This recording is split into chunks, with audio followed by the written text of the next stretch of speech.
নিত্যদিনের কেনাকাটা কিংবা সেবা গ্রহণ থেকে সহজেই সরকার ভ্যাট কিংবা শুল্কের মাধ্যমে রাজস্ব পায়। পরোক্ষ এই করের দিকে তাই রাজস্ব বোর্ডের ঝোঁক বেশি। অন্যদিকে আয়করের মতো প্রত্যক্ষ কর আদায় অতটা সহজ না হওয়ায় এই খাতে মোট রাজস্বের অংশ মাত্র ৩৭%।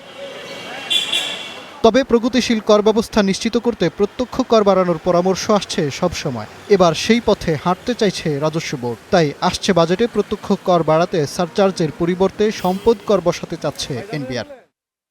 চলতি অর্থ বছরে কোনো ব্যক্তির মোট সম্পদ ৪ কোটি টাকার বেশি হলে ন্যূনতম ১০% থেকে শুরু করে সম্পদের পরিমাণ অনুযায়ী সর্বোচ্চ ৩৫% পর্যন্ত সারচার্জ প্রযোজ্য করার বিধান রয়েছে। তবে আসছে বাজেটে প্রাথমিক প্রস্তাব অনুযায়ী ৪ কোটি থেকে ৬ কোটি টাকা পর্যন্ত সম্পদের উপর ০.২৫%, পরবর্তী ৬ থেকে ১১ কোটি টাকার ওপর ০.৫০%, এর পরের ১১ থেকে ১৬ কোটি টাকার ওপর ০.৭৫% এবং ১৬ কোটি টাকার বেশি সম্পদের ওপর ১% কর আরোপ হতে পারে।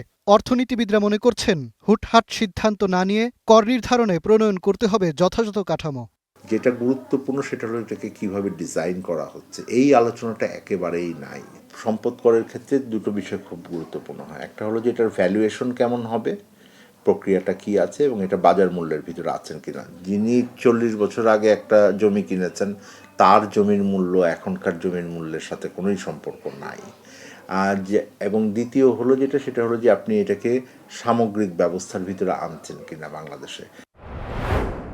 পরিকল্পনা অনুযায়ী কোনো ব্যক্তির ১০০ কোটি টাকার সম্পদ থাকলে তার আয়কর যদি ২০ লাখ টাকা হয়, তবে সর্বোচ্চ হারে সারচার্জ আহরণ হয় ৭ লাখ টাকা। বিপরীতে ১% সম্পদ কর চালু হলে ওই ১০০ কোটি টাকার ওপর কর দাঁড়াবে ১ কোটি টাকা।